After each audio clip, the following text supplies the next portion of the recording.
السلام عليكم ورحمة الله وبركاته. إن الحمد لله نحمده ونستعينه ونستغفره ونعوذ بالله من شرور أنفسنا وسيئات أعمالنا من يهده الله فلا مضل له ومن يضلل فلا هادي له وأشهد أن لا إله إلا الله وأشهد أن محمدا عبده ورسوله. إن أحسن الحديث كتاب الله وخير الهدي هدي محمد وشر الأمور محدثاتها وكل محدثة بدعة وكل بدعة ضلالة وكل ضلالة في النار. اللهم صل على محمد وعلى آل محمد كما صليت على إبراهيم وعلى آل إبراهيم إنك حميد مجيد. اللهم بارك على محمد وعلى آل محمد كما باركت على إبراهيم وعلى آل إبراهيم إنك حميد مجيد. அளவற்ற அருளாளனும் நிகரில்லா பேரன்புடையனுமாகிய எல்லாம் வல்ல அல்லாஹ் ஒருவனுக்கு புகழனைத்தும் குறித்து அகிலத்திற்கோர் அருள் கொடையாம் அன்னலம் பெருமகனார் ஸல்லல்லாஹு அலைஹி வஸல்லம் அவர்கள் மீதும் அவர்களின் சொல் செயலினை தவறாது பின்பற்றியொழுகிய நல்லற தோழர்கள் மற்றும் நாம் அனைவர்கள் மீதும் எல்லாம் வல்ல அல்லாஹுவின் மற்றா பெருங்கருணை என்றென்றும் நிலவட்டுமாக. எல்லாம் வல்ல அல்லாஹுவின் நல்லடியார்களே, எல்லாம் வல்ல அல்லாஹு தாலா மனிதர்களை படைத்து அவர்கள் நேரான வழியில் செல்ல வேண்டும் என்பதற்காக இறை தூதர்களை இந்த உலகத்திற்கு அனுப்பி வைத்திருக்கிறார். அந்த இறை தூதர்கள் நேரான வழி என்ன என்பதை அந்த மக்களுக்கு எடுத்துரைத்து தவறான வழிகளில் இருந்து மக்களை சீர்திருத்தி செம்மைப்படுத்தி நல்லவர்களாக மாற்றினார். இந்த இறை தூதர்களுடைய பணி நபிகள் பெருமகனார் ஸல்லல்லாஹு அலைஹி வஸல்லம் அவர்களுடன் நிறைவடைந்து விடுகிறது. அவர்களுக்கு பிறகு எந்த இறை தூதர்களும் வரமாட்டார்கள் என்பதை திருமறை குர்ஆன் பல இடங்களில் நமக்கு நினைவூட்டுகிறது. ஆனால் இறை தூதர்களுடைய பணிகள் நிச்சயமாக இந்த உலகத்திற்கு தேவையாக இருக்கிறது. நபி ஸல்லல்லாஹு அலைஹி வஸல்லம் அவர்கள் மிக தெளிவான இந்த மார்க்கத்தை மக்களிடத்தில் எடுத்து சொன்ன போதிலும் அதற்கு பிறகு நபி ஸல்லல்லாஹு அலைஹி வஸல்லம் காட்டிய வழிமுறைகளுக்கு மாற்றமானவர்களாக அதை மாற்றியவர்களாக நிறைய மக்கள் உருவாவார்கள் என்பதையும் நபிகளார் நமக்கு சொல்லியிருக்கிறார். அப்போ இந்த மாதிரி காலகட்டங்களில் அந்த பணியை யார் செய்வது, யார் செய்ய வேண்டும் என்பதை திருக்குர்ஆன் நமக்கு அழகுற எடுத்துரைக்கிறது. யாருக்கெல்லாம் சத்திய கொள்கை, சரியான மார்க்கம், சரியான சட்டம் தெரிகிறதோ அதை அவர்கள் மற்றவர்களுக்கு எடுத்துரைக்க வேண்டும்.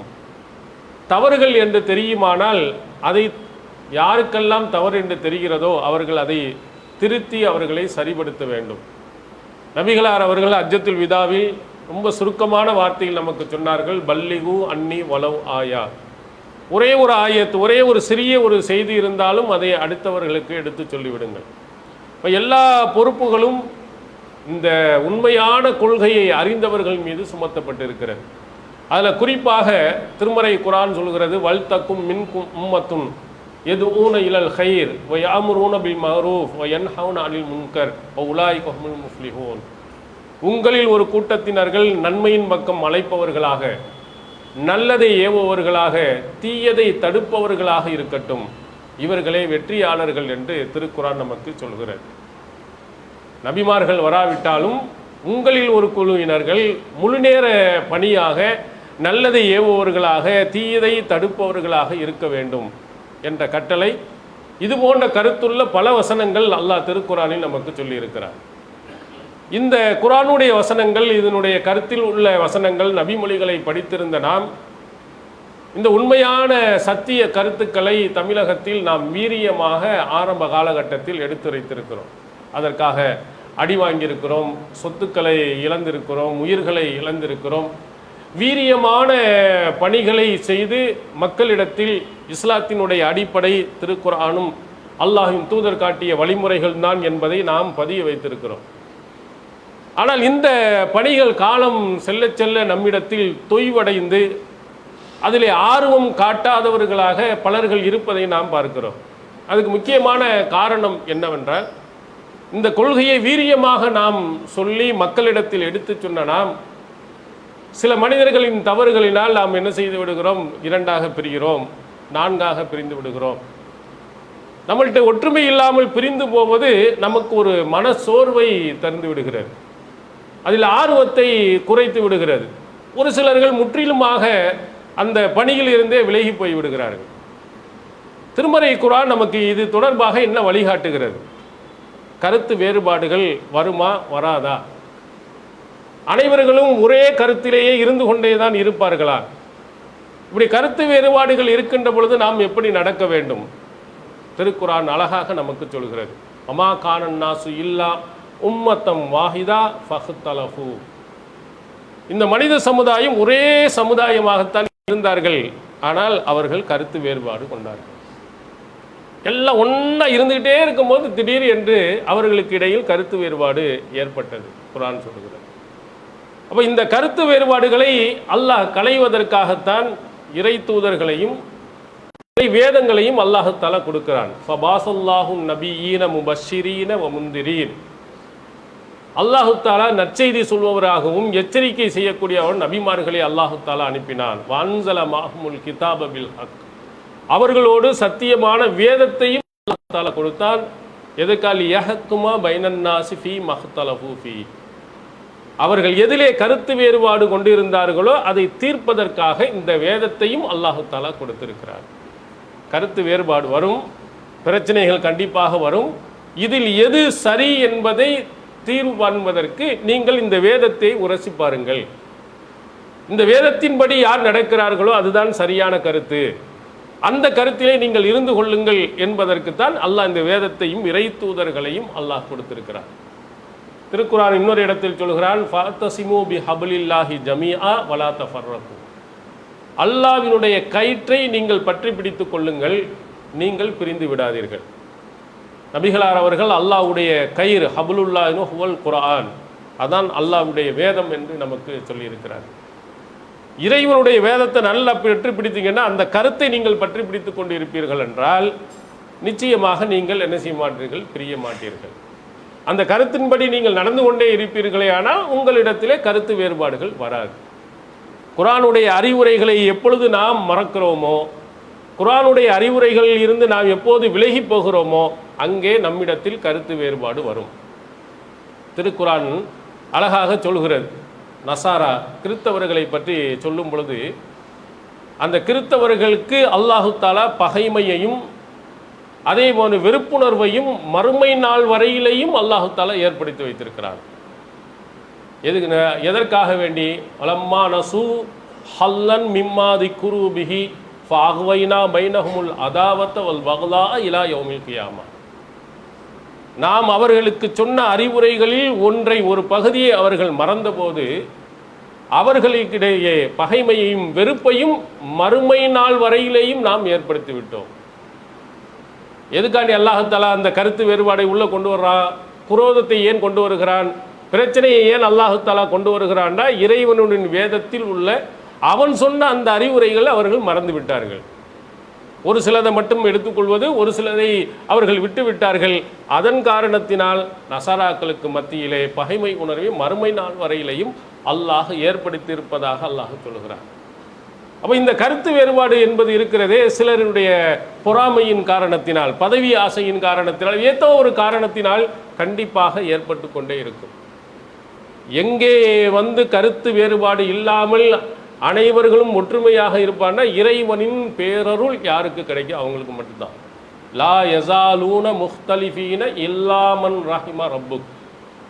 உம்முடைய இறைவன் யாருக்கு அருள் செய்தானோ, ரஹமத் செய்தானோ அவர்களை தவிர மற்ற எல்லாரும் கருத்து வேறுபாடில் இருந்து கொண்டே இருப்பார்கள். இறைவனுடைய அந்த பேரருள் நமக்கு இருந்தால் மட்டும்தான், அல்லாஹ்வுடைய அந்த கட்டளையின்படி நான் நடப்பவர்களாக இருந்தால் மட்டும்தான் நம்மிடத்தில் ஒற்றுமை இருக்கும், கருத்து வேறுபாடுகள் வராது. அதில் கொஞ்சம் மறைந்து விட்டாலும், ஷைத்தான் அங்கே உள்ளே நுழைந்து விட்டாலும் உங்களிடத்திலே கருத்து வேறுபாடு இருக்கும், வந்துக்கிட்டே தான் இருப்பார்கள் என்று அல்லாஹ் தஆலா சொல்கிறார். எல்லாருக்கும் கருத்து வேறுபாடுகள் உண்டு. எங்கிருந்து? ஆதம் அலைஹிஸ்ஸலாம் அவர்கள் காலத்தில் இருந்து இன்று வரையிலையும், உலகம் அறிகின்ற வரையிலையும் கருத்து வேறுபாடு உள்ளவர்கள் இருப்பார்கள். நீங்கள் அல்லாஹ் தஆலா திருக்குர்ஆனில் ஆதம் அலைஹிஸ்ஸலாமுடைய 2 பிள்ளைகளை பற்றி சொல்லுகிறார். வத்லு அலைஹும் நபா இப்னைய ஆதம். ஆதமுடைய 2 பிள்ளைகளினுடைய செய்திகளை பற்றி இந்த மக்களுக்கு நீங்கள் சொல்லுங்கள், ஓதி காட்டுங்க. இந்த 2 பேரை பற்றியும் திருக்குர்ஆன் நமக்கு சொல்கிறது. ஒருவருடைய அந்த குர்பான் அதை அல்லாஹ் ஏற்றுக்கொள்கிறான், ஒருவர் இதை அல்லாஹ் தஆலா ஏற்கவில்லை. உடனே 2 பேருக்கு மத்தியில் கருத்து வேறுபாடு, சண்டை ஏற்பட்டது. அல்லாஹ் யாரை ஏற்றுக்கொள்ளவில்லையோ அவன் சொல்லுகிறான், ஏற்றுக்கொண்டவனை பார்த்து லாக்துல் அன்னக், உன்னை நான் கொலை செய்வேன். ஃபஸ்ட்டு ஆதம் அலைஹிஸ்ஸலாமுடைய 2 பிள்ளைகள், உன்னை நான் கொலை செய்வேன். அப்போ அந்த நல்ல மனிதர் சொல்கிறார், இன்னமா யதகப்பலுல்லாஹு மினல் முத்தகீன். சும்மா ஏனோ தானாண்டு அல்லாஹ்வுக்கு செய்கிறதெல்லாம் அல்லாஹ் ஏற்க மாட்டான். இறையச்சத்தோடு அல்லாஹ்வுக்கு பயந்து செய்தால்தான் அல்லாஹ் தஆலா ஏற்றுக்கொள்வான் அப்படின்னு அங்கே அவர் சொல்லுகிறார். மீறியும் அவரை கொலை செய்து, அவரை எப்படி அடக்கம் செய்வதற்காக வேண்டி அல்லாஹ் தஆலா காகத்தை அனுப்பி, இதெல்லாம் நான் வரலாறுகளை திருக்குர்ஆனில் நம்ம படித்திருக்கிறோம். அங்கேயே 2 பேருக்குள்ள சண்டை பிரச்சனை உருவாயிடுச்சு. அடுத்து மிகச்சிறந்த நபி, மிகச்சிறந்த வரலாறு என்று சொல்கிறான்னு சூரத்துல் யூசுஃப், அஹ்ஸனுல் கஸஸ் என்று சொல்கிறானே, அழகிய வரலாறு. அதை படித்து பாருங்கள். யாக்கூப் அலைஹிஸ்ஸலாமுடைய பிள்ளைகள் தான். அவருடைய சகோதரர் யூசுப் அலைஹிஸ்ஸலாமின் மீது மிகப்பெரிய பொறாமையின் காரணத்தினால் உக்துலு யூசுஃப் அவ் யுத்ருஹு, யூசுஃபை கொலை செய்யுங்கள் அல்லது தூக்கி எறிந்து விடுங்கள். யூசுப் அலைஹிஸ்ஸலாம் அவர்களை கொலை செய்வதற்கு முயற்சி செய்தார்கள். அவர்களுக்கும் யூசுப் அலைஹிஸ்ஸலாம் அவர்களுக்கு மத்தியிலே பெரிய ஒரு கருத்து வேறுபாடு பண்ணி கிணத்துல தூக்கி போட்டார்கள் என்ற வரலாறையும் நாம் பார்க்கிறோம். அப்படி ஆரம்ப காலத்தில் இருந்து பார்த்தீர்களே ஆனால் அவர்களுக்கு ஒவ்வொருவர்களுக்கு மத்தியிலும் கருத்து வேறுபாடுகளும் சண்டைகளும் அது தொடர்ச்சியாக வந்து கொண்டு தான் இருக்குது. ஷைத்தான் அதை வேலையை செய்து கொண்டு தான் இருப்பான்.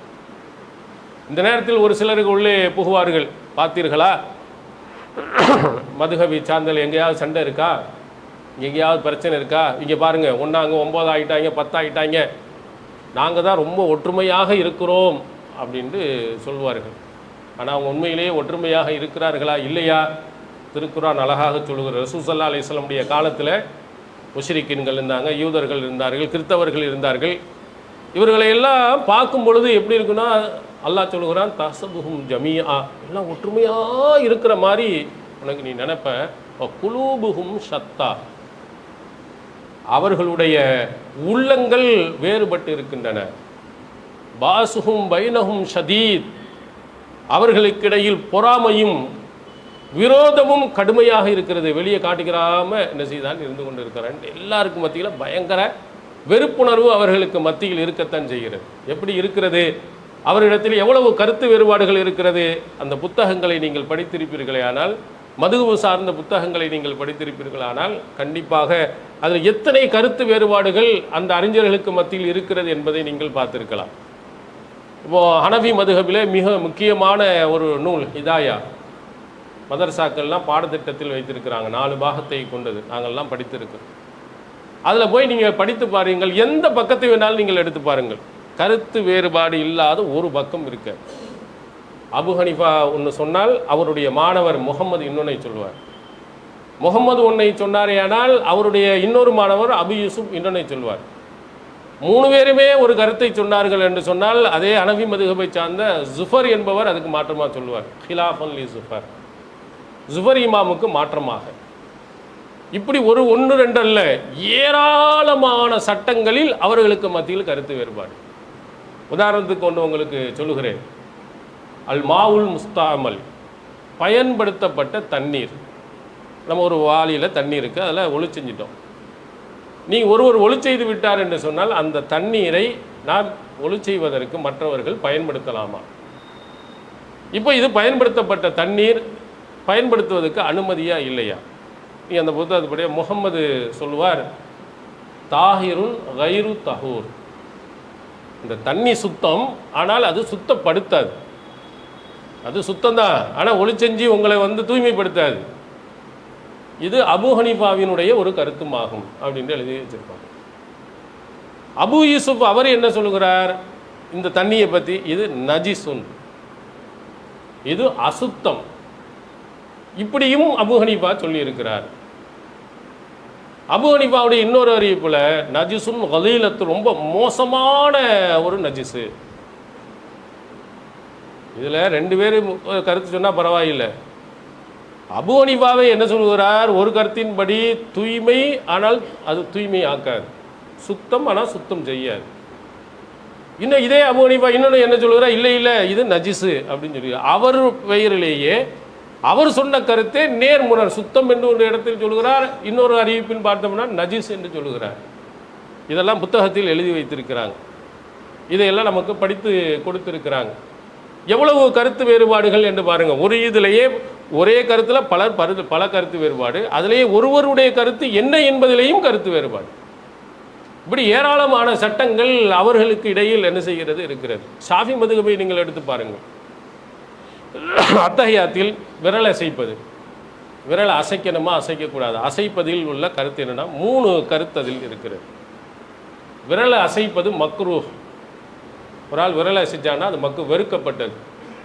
அப்படி அசைச்சிட்டான்னா தொழுகை பாத்திலாகாது, வீணாக போகாது, ஒரு கருத்து. 2வது கருத்து என்னென்னா தஹரீம், ஹராம், செய்யவே கூடாது.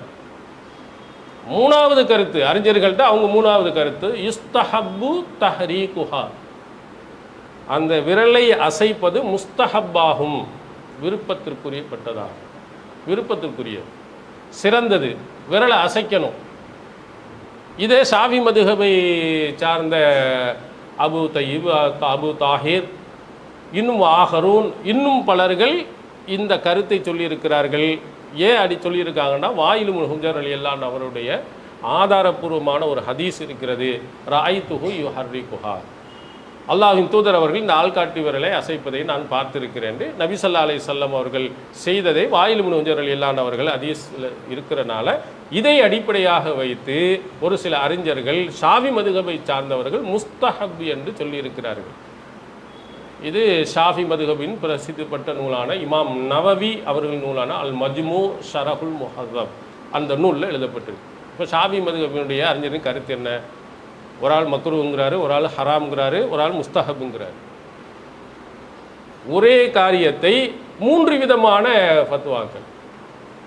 இதே இமாம் ஷாஃபி அவர்கள் எப்படி எல்லாம் செய்தியை சொல்லியிருக்கார்? உங்களுக்கு பிரபலியமாக எல்லாருக்கும் தெரிந்த ஒன்று, ஷாஃபி இமாமுடைய கருத்தில் கதீம் என்று ஒன்று இருக்குது, ஜதீத் என்று ஒன்று இருக்கிறது. ஆரம்ப காலத்தில் சொன்ன ஒரு சட்டம், புதிதாக சொன்ன ஒரு சட்டம். ஆரம்பத்தில் ஒரு சட்டத்தை சொல்லிட்டு பின்னாடி யோசித்து பார்த்து மற்ற செய்திகள் கிடைச்ச உடனே அதை மாற்றிட்டாரு. அப்போது எதை எடுக்கணும்? பிற்காலத்தில் இமாம் ஷாஃபி சொன்ன அந்த ஜதீத், புதிதாக சொன்ன அந்த கருத்தின்படி தான் சட்டம் சொல்லப்படும். ஆனால் அதுலேயும் விதிவிலக்கு இருக்கிறது. அவர் புதிதாக சொன்ன சட்டத்தை விட கதீம் பழைய காலத்தில் சொல்லப்பட்ட அந்த சட்டத்தின்படி பல விஷயங்களில் ஷாஃபி மதுஹபை சார்ந்தவர்கள் ஃபத்வா கொடுத்திருக்கிறார்கள் என்று வெளியே வச்சிருக்கிறார். எத்தனை கருத்து வேறுபாடுன்னு பாருங்கள். சரி, இதெல்லாம் புத்தகத்தில் உள்ளது. ஊரில் எப்படி எல்லாம் இருக்கிறது, கருத்து வேறுபாடு இல்லாமல் இருக்கிறதா? ஒவ்வொரு ஊர்லேயும் ஏன் ஹனஃபி பள்ளியாசல் ஷாஃபி பள்ளியாசல்னு எழுதுனீங்க? ஏன் 2 பள்ளியாசல் கட்டினீங்க? ஒரே பள்ளியாசல் போதும் தானே, எல்லாம் நீங்கள் எல்லாம் ஒற்றுமை தானே, ஒரே பள்ளியாசல் கட்டி இருக்க வேண்டியதானே? ஏன் ஒரு ஷாஃபி ஒரு ஹனஃபி என்றும்? ஒவ்வொருவருக்கும் ஏன் தொழுகை நேரம் மாறுகிறது? அவ்வல் வக்து ஷாஃபிக்கு ஒன்றாக இருக்கிறது, ஹனஃபிக்கு ஏன் ஒன்றாக இருக்கிறது? தொழுகின்ற பொழுது, இரவு தொழுகை தொழுகின்ற பொழுது ஷாஃபி மதுஹபை பின்பற்றி தொழக்கூடிய ஹனஃபி மதுஹபை சார்ந்தவர்கள் ஏன் வித்ரு தொழுகையில் தனியாக ஓடி போயிடுறாங்க? எத்தனை கருத்து வேறுபாடுகள். ஆரம்ப காலத்தில் ஷாஃபி மதுஹபை சார்ந்த ஹனஃபிக்கு பொண்ணு கொடுப்பாங்களா, பொண்ணு எடுப்பார்களாண்டா? ஒரு ஆளுக்கு ஹலாலுங்கிறாங்க, ஒரு ஆளுக்கு ஹராமுங்கிறாங்க. எத்தனை விதமான கருத்து வேறுபாடுகள் நிறைந்து இருக்கிறது. இவர்கள் நம்மை பார்த்து சொல்லுகிறார்கள், ஆக கருத்து வேறுபாடு. நம்ம கருத்து வேறுபாடு 1% கூட அவர்களோடு ஒப்பிட்டு பார்த்தோம் என்றால் 1% கூட இருக்காது. இல்லை, தமிழில் ஒரு அழகான பழமொழி சொல்வார்கள், சல்லடை ஊசியை பார்த்து கேட்டதா, ஊசி என்ன உனக்கும் ஓட்டையாக இருக்குது அப்படின்னு. சல்லடைகளை பூரா ஓட்டையாக இருக்குது, இது கேலி பண்ணுகிறதா என்ன ஊசியை என்ன உனக்கு ஒரு ஓட்டை இருக்குது, குறை இருக்கு அப்படின்னு சொல்கிற மாதிரி இவர்கள் என்ன செய்கிறார்கள்? நம்மை பார்த்து கேட்கிறார்கள். அவர்களுடைய அந்த கருத்து வேறுபாடுகளை நீங்கள் பட்டியலிட்டு பார்த்தீர்கள் என்றால் நிறைய ஏராளம் இருக்கும். கருத்து வேறுபாடுகள் என்பது கண்டிப்பாக உலகம் முழுவதிலேயும் இருக்கக்கூடிய ஒன்று. நபித்தோழருடைய காலத்தில் இருந்தே சட்டங்களிலும் சரி, கொள்கையிலும் சரி, எத்தனையோ விதமான கருத்து வேறுபாடுகள் வந்திருக்கிறது. சாத் இப்னு அபி வக்காஸ் ரலியல்லாஹு அவர்கள் தொடர்பாக சஹீஹ் முஸ்லிமில் ஒரு செய்தி பதிவு செய்யப்பட்டிருக்கிறது. ஆயிஷா நாயகி சொல்லுகிறார்கள், சாத் இப்னு அபி வக்காஸ் சொர்க்கவாதி என்று சொல்லப்பட்ட அந்த நபி தோழருக்காக அவங்கள பள்ளியாசலில் வைத்து தொலை வைங்க. அங்கே மக்கள் எல்லாம் வந்து பள்ளியாசலில் எப்படி ஜனாசா வைப்பது என்று மறுக்கிறாங்க, கூடாது என்று சொல்கிறாங்க. இப்போ ஆயிஷா நாயகி அவர்கள் சொன்ன அந்த வார்த்தையை நீங்கள் கவனிங்கள். மா அஸ்ரா மா நசி அன்னாஸ், மக்கள் எதை மறந்து விட்டார்களோ அந்த விஷயத்தில் ஏன் அவசரம் காட்டுகிறார்கள்? மா சல்லா ரசூலுல்லாஹி ஸல்லல்லாஹு அலைஹி வஸல்லம் சுஹைல் பின் பைலா இல்லா ஃபி மஸ்ஜித். சுஹைல் பின் பைலா என்ற நபித்தோழருக்கு அல்லாஹ்வின் தூதர் அவர்கள் பள்ளியாசலில் வைத்து தான் தொலைவித்தார்கள். இது உங்களுக்கு தெரியுமே, மறந்துவிட்டு ஏன் இதை கூடாது என்று சொல்லுகிறீர்கள்? ஒரு சட்ட பிரச்சனை, ஜனாசா தொழுகை பள்ளியில் வைக்கலாமா, தொலை வைக்கக்கூடாதா என்றால் நபித்தோழர்களும் அங்கே இருக்கிறாங்க. அதனால் ஆயிஷா நாயகி உங்களுக்கு மறந்துவிட்ட ஒன்று மறந்துட்டீங்க, நபிகளாருடைய காலத்தில் இப்படித்தான் நடந்தது என்று சொன்னால் நபித்தோழர்கள் இருக்கிறாங்க, அந்த நபித்தோழர்கள் மறுக்கிறார்கள் வைக்கக்கூடாது அப்படின்னு. ஆயிஷா நாயகி அவர்கள் இல்லை, அல்லாஹ்வின் தூதர் அவருடைய காலத்தில் நடந்திருக்கிறது, அங்கே வைங்க என்று அவர்கள் கட்டாயப்படுத்துகிறார்கள். ஒரு சட்ட பிரச்சனைகளில் இது மாதிரி வந்திருக்கிறது. கொள்கை ரீதியில் எவ்வளவு பெரிய பிரச்சனைகள் ஏற்பட்டது. ரசூலுல்லாஹி ஸல்லல்லாஹு அலைஹி வஸல்லம் இறந்ததற்கு பிறகு அபூபக்கர் சித்தீக் ரலியல்லாஹு அவர்கள் 2.5 வருட காலங்கள் தான் ஏறத்தாழ ஆட்சி செய்திருக்கிறார். அதில் நிறைய பிரச்சனைகளை அவர்கள் சந்தித்தாங்க. சஹீஹுல் புகாரியில் நீங்கள் பார்க்கலாம், கஃபர மன் கஃபர மினல் அரப். அபூபக்கர் சித்தீக் ரலியல்லாஹு அவர்கள் ஆட்சிக்கு வந்தவுடன் அரபு குலங்களில் காஃபிராக கூடியவர்கள் சிலர் காஃபிராகி போட்டார், இஸ்லாத்தை விட்டு போயிட்டான். ரசூல் ஸல்லல்லாஹு அலைஹி வஸல்லம் உடைய காலத்தில் நபிகளாரிடத்தில் பாடம் பயின்ற பலர்கள் இஸ்லாத்தை விட்டு குஃப்ரியத்துக்கு போய்விட்டார்கள். அல்லாஹ்வின் தூதரோடு இருக்கின்ற பொழுது எல்லாம் ஒற்றுமையாக இருந்தார்கள். அபூபக்கர் சித்தீக் ரலியல்லாஹு அவர்கள் வந்தவுடன் ஒரு குரூப் அப்படியே என்ன செய்கிறது, போகுது, இஸ்லாத்தை விட்டு போகுது. இன்னொரு குரூப் என்ன செய்கிறார்கள், இல்லை அல்லாஹுவை நாங்கள் வணங்கி கொண்டிருப்போம், ஆனால் ஜக்காத்தை கொடுக்க மாட்டோம் அப்படின்னாங்க. தொழுகையெல்லாம் ஓகே, ரசூல்லா காலத்தில் வரதான் ஜக்காத்துலாம். இப்போம்லாம் ஜக்காத் என்பது கிடையாது. அப்போ அபூபக்கர் சித்திக் ரலியல்லாஹு அன்ஹு அவர்கள் சொன்னார்கள், யார் மன் ஃபர்ரக பைனஸ் ஸலாத்தி வஸ் ஸக்கா, தொழுகையையும் ஜக்காத்தையும் எவன் பிரித்து காட்டுவானோ, இது வேற அது வேற என்று சொல்வானோ, அவனுக்கு எதிராகவும் நான் போர் செய்வேன். ஃபஇன்ன ஸக்காத்த ஹக்குல் மால், இந்த ஜக்காத் என்பது செல்வத்தில் உள்ள கடமை, கண்டிப்பாக கொடுக்கணும். வல்லாஹி லவ் மனஊனி அனாகன் கானியு அத்தூனஹா இலா ரசூலில்லாஹி ஸல்லல்லாஹு அலைஹி வஸல்லம் லகாத்தல்துஹும் அலா மனாஇஹா. அல்லாஹ்வின் தூதருடைய காலத்தில் ஒரு ஒட்டகத்தை ஜக்காத்தாக கொடுத்து வந்து, என்னுடைய காலத்தில் அந்த ஒரு ஒட்டகம்தான் தரமாட்டேன் என்று சொன்னாலும் அவனுக்கு எதிராக நான் போர் செய்வேன் என்று சொன்னார். எவ்வளோ பெரிய பிரச்சனை உருவாகிறதுன்னு பாருங்க. இஸ்லாத்தினுடைய 5 தூண்களில் ஒன்று ஜக்காத். இஸ்லாத்தை நபிகளாருடன் இருந்தவர்கள், கொடுத்து வந்தவர்கள் அங்கே என்ன செய்கிறார், பெரிய கருத்து வேறுபாடுக்கு மாறுகிறார்கள். ஜக்காத்தை நான் கொடுக்க மாட்டேன், தொழுவேன், அப்படி ஏதாவது பேசினாய் என்று சொன்னால் உனக்கு எதிராக நான் போர் செய்வேன். அபூபக்கர் சித்திக் ரலியல்லாஹு அன்ஹு அவர்கள் அங்கே சொன்னார்கள். இதை விடவும் பெரிய கொடுமை, பயங்கர பெரிய பிரச்சனை அபூபக்கர் சித்திக் ரலியல்லாஹு அன்ஹுடைய காலத்தில் நடந்திருக்கிறது. முசைலமா என்ற ஒருவன் இருந்தார், தன்னை நபி என்று சொல்லிக்கொண்டு இருந்தார். அவன் எந்த குலத்தை சார்ந்தவன்னா பனு ஹனீஃபா குலத்தை சார்ந்தவன். பனு ஹனீஃபாங்கிறவங்க ஆரம்பத்தில் நபிகளாரிடத்தில் இஸ்லாத்தை ஏற்றுக்கொண்டதில் மிக முக்கியத்துவம் வாய்ந்த ஒரு பிரிவினர்கள். சுமாமா இப்னு அசால் ரலியல்லாஹு அன்ஹு அவர்களை பற்றி நீங்கள் புகாரியில் படித்திருப்பீர்கள். ரசூல் ஸல்லல்லாஹு அலைஹி வஸல்லம் அவர்கள் யமாமாவிலிருந்து அவரை கைதியாக பிடித்து வந்து மதீனாவில் மஸ்ஜிது நபவியில் கட்டி வைத்தாங்க. கட்டி வைத்து 3 நாட்கள் அவர் அங்கே கைதியாக இருக்கிறார். ரசூல்லமா இந்த கையா சுமாமா, சுமாமாவை எப்படி இருக்கிறீங்க அப்படிங்கிற மட்டும்தான் கேட்டாங்க. 3 நாட்களுக்கு பிறகு ரசூல்லா அத்லிகு சுமாமா, சுமாமாவில் விடுங்க, அவர் போட்டுட்டாங்க. 3 நாட்கள் இருந்தவர் அங்கே இருப்பதையெல்லாம் கவனித்து பார்க்கிறார், நபிகளாரின் நடவடிக்கையை பார்க்கிறார், நபித்தோழர்களை பார்க்கிறார். பார்த்துட்டு பக்கத்தில் உள்ள குட்டையில் போய் குளிச்சுட்டு அஷ்ஹது அல்லா இலாஹ இல்லல்லாஹ் ஓரிரை கொள்கையை ஏற்றுக்கொண்டு விட்டு அழகாக ஒரு வார்த்தையை சொன்னார். அல்லாஹ்வின் தூதர் அவர்களை பார்த்து, இந்த உலகத்திலேயே எனக்கு பிடிக்காத ஒரு மார்க்கம் இந்த இஸ்லாம் தான் இருந்துச்சு, ஆனால் இன்று உலகத்திலேயே எனக்கு பிடித்த மார்க்கம் இஸ்லாம் தான் சொன்னார். இந்த உலகத்திலேயே எனக்கு பிடிக்காத ஒரு மதீனாவாக தான் இருந்துச்சு, இன்று உலகத்திலேயே எனக்கு பிடித்த ஒரு மதீனா தான். உலகத்திலேயே பிடிக்காத ஒரு முகம் இருக்கிறது என்று சொன்னால் முகமதுடைய முகம்தான் இருந்தது, இன்று உலகத்திலேயே எனக்கு பிடித்த ஒரு முகம் என்றால் முகமது நபி ஸல்லல்லாஹு அலைஹி வஸல்லம் உடைய முகம்தான் அப்படின்னு சொல்லிட்டு, யமாமாவில் இருந்து ஒரு கோதுமை இதாவது மக்காவுக்கு செல்லண்டா ரசூல் ஸல்லல்லாஹு அலைஹி வஸல்லம் உடைய அனுமதி இல்லாமல் போகாதுன்னார். அந்த பனு ஹனீஃபா கோத்திரத்தை சார்ந்த அங்கதான் ஒரு பெரிய பிரச்சனை ஏற்படுகிறது. முசைலமத்துல் கஸாப், அந்த பொய்யன் தன்னை நபி என்று சொல்கிறார். அவர்களுக்கு பின்னால் எவ்வளவு பேர்கள் இருந்தார்கள். அந்த பிரச்சனைக்கு தீர்வு காண்பதற்காக அபூபக்கர் சித்திக் ரலியல்லாஹு அன்ஹு அவர்கள் அவனை எதிர்த்து ஒரு போர் இதை அனுப்புகிறார். இக்ரிமா இப்னு அபி ஜஹல், அபு ஜஹலுடைய மகன் இக்ரிமா அவர்கள் இஸ்லாத்தை தழுவிட்டாங்க. அவங்களும் ஷர்ஹபில் இப்னு ஹசனா அப்படிங்கிற 2 பேரையும் தலைமையில் ஒரு படையை அனுப்பி அவனை கொல்றதுக்காக வேண்டி அனுப்பி வைக்கிறாங்க.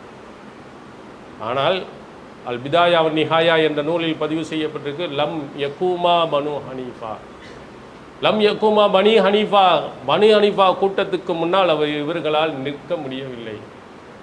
ஏன்னால் அன்னஹும் அவர்கள் எவ்வளவு இருந்தார்கள்னா நஹவி 40 அல்ஃபா, 40,000 நபர்கள் ஏறத்தாழ அந்த படைகளில் இருந்திருக்கிறார்.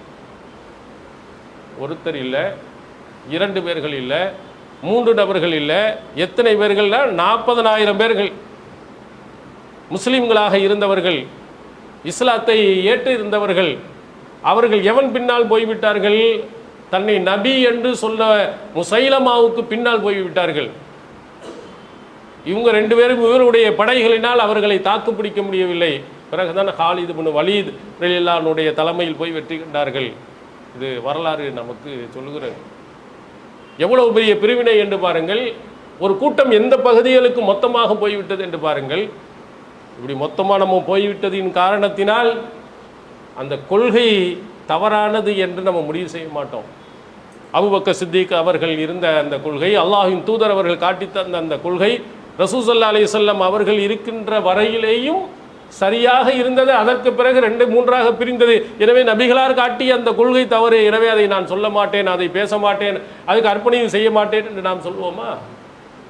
நபிகளார் அழகா சொன்னார்கள், புகாரில் நீங்கள் எடுத்து பாருங்கள், லா தர்ஜிஉ பாதி லுல்லாலன் யல்ரிபு பாலுக்கும் பாலா. நபிகளார் அவர்கள் சொல்கிறார்கள், உங்களில் எனக்கு பின்னால் வழிகெடுத்து போகக்கூடியவர்களாகவும், யல்ரிபு ரிகாப பாலின், உங்களில் சிலருடைய கழுத்தை வெட்டக்கூடியவர்களாக நீங்கள் ஆகி போய்விடாதீர்கள். வழிகெட்டு போய் ஒருத்தரை வெட்டக்கூடிய சூழ்நிலைக்கு நீங்கள் போய்விடாதீர்கள். நம்ம கொள்கையில் இருக்கக்கூடிய 2 பேரை அடித்துக்கிட்டா நமக்கு எவ்வளோ பெரிய பாதிப்பு ஏற்படுகிறது, எவ்வளோ பெரிய மன வேதனை ஏற்படுகிறது. ரசூல் ஸல்லல்லாஹு அலைஹி வஸல்லம் அவர்களிடத்தில் பாடம் பயின்றவர்கள். நபிகளார் சொல்லுகிறார்கள், உங்களில் ஒருவர் மற்றவருடைய கழுத்தை வெற்ற மாதிரி வழியட்டவர்களாக போயிடாதீங்க என்று. ஆனால் அப்படி நடந்தது. அதனால தான் ரசூலுல்லாஹ் எச்சரிக்கை செஞ்சார்.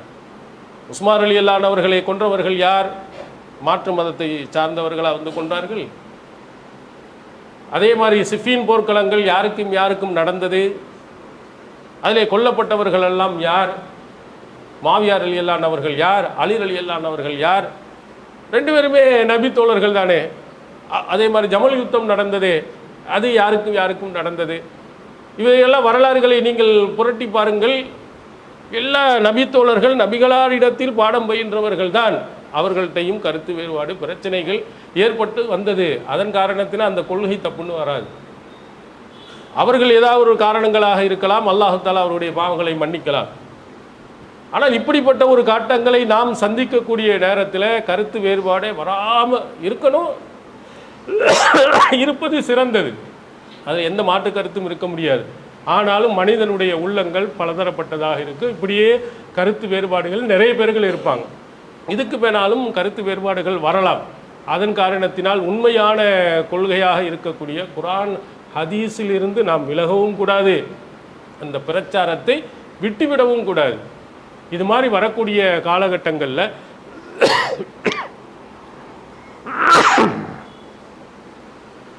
அல்லாஹும் அவனுடைய தூதரும் எப்படி காட்டி தந்தார்களோ, அல்லாஹ்வுடைய வேதத்தை பற்றி பிடியுங்கள், அந்த வேதத்தின் உள்ளபடி நீங்கள் நடங்கள், அப்படி நடக்கும்போது ஒற்றுமை உங்களுக்கு ஏற்படும் என்று சொன்னார்களோ, அதுபோன்று இதுபோன்ற காலகட்டங்களில் நாம் திருமறை குர்ஆனுடைய வசனங்களின்படி நடக்க அல்லாஹ் அருள் புரிவாங்க.